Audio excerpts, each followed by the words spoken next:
দরিদ্র জনগোষ্ঠীর সহায়তায় প্রতি বছর সামাজিক নিরাপত্তা কর্মসূচির আওতা বাড়ছে, তবে বাস্তবায়নের অদক্ষতায় প্রত্যাশিত ফল মিলছে না। ন্যূনতম মজুরির নিচে থাকা দরিদ্র জনগোষ্ঠীর প্রতি পরিবারকে মাসে 4,500 টাকা সহায়তা দেওয়ার প্রস্তাব বেসরকারি গবেষণা সংস্থা সিপিডির। এদিকে বিএনপি ক্ষমতায় গেলে মানুষের স্বাস্থ্য সুরক্ষায় ইউনিভার্সাল হেলথ কেয়ার এবং বিশেষ শিক্ষা ভাতা চালু করা হবে বলে জানিয়েছেন দলটির নেতা আমির খসরু মাহমুদ চৌধুরী। সারফুর আলমের রিপোর্ট। এলো ভিশন মুশকিল আসান অফার। যে কোনো ব্র্যান্ডের পুরনো ফ্রিজ নিয়ে চলে আসুন ভিশন শোরুমে আর নিয়ে যান নতুন ভিশন ফ্রিজ 20% পর্যন্ত ছাড়। দেশে দারিদ্র্য কমাতে 1.5 দশকে খরচ হয়েছে কয়েক লাখ কোটি টাকা। তা সত্ত্বেও প্রত্যাশিতভাবে কমেনি দরিদ্র মানুষের সংখ্যা, বরং একটা বড় অংশ রয়েছে এখনও খাদ্য ঝুঁকিতে। চড়া মূল্যস্ফীতির এই সময়ে আয় বৈষম্য কমিয়ে কিভাবে কম আয়ের মানুষ ভালো থাকবে তাই উঠে আসে সিপিডির পর্যালোচনায়। দেশের 36% জনগোষ্ঠী এখনও দারিদ্র্যসীমার নিচে, জানিয়ে এসব মানুষের বড় অংশই সামাজিক সুরক্ষা কর্মসূচির বাইরে। আবার সুরক্ষা কর্মসূচিতেও রয়েছে অনিয়ম, দুর্নীতির অভিযোগ।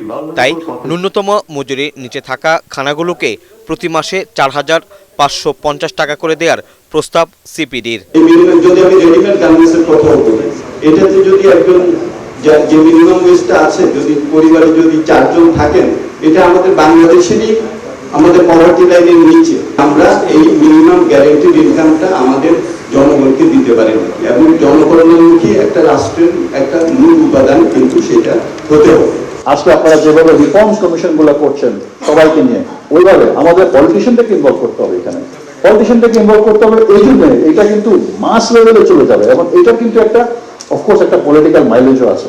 যে ফান্ড ডিস্ট্রিবিউশনটার মধ্যে অফকোর্স আপনার যে আজকে যে আপনার এসবিআইডি বলেন, আপনার সোশ্যাল ওয়েলফেয়ার বলেন, বিভিন্ন মন্ত্রণালয় আছে। সামাজিক নিরাপত্তা কর্মসূচি বাস্তবায়নে সীমাবদ্ধতা ও অদক্ষতা বিষয়টিও উঠে এলো আলোচনায়।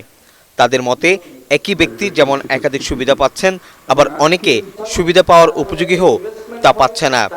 এই মনোজগতের যে পরিবর্তনের সাথে সেটা রাজনীতিবিদ হোক আর অন্য কোনো সংস্থা হোক, যারা ধারণ করতে পারবে না এই পরিবর্তন বাংলাদেশের, আমার মনে হয় সেই রাজনীতিবিদেরও কোনো ভবিষ্যৎ নাই, সেই রাজনৈতিক দলেরও কোনো ভবিষ্যৎ নেই। সর্বজনীন মাসিক আয় প্রবর্তনের আগে ন্যূনতম মজুরি হার নির্ধারণ, দারিদ্র্যের আসল সংখ্যা নির্ধারণের জটিলতাও তুলে ধরেন বক্তারা। বড় সারফুল আলম, এটিএন বাংলা, ঢাকা।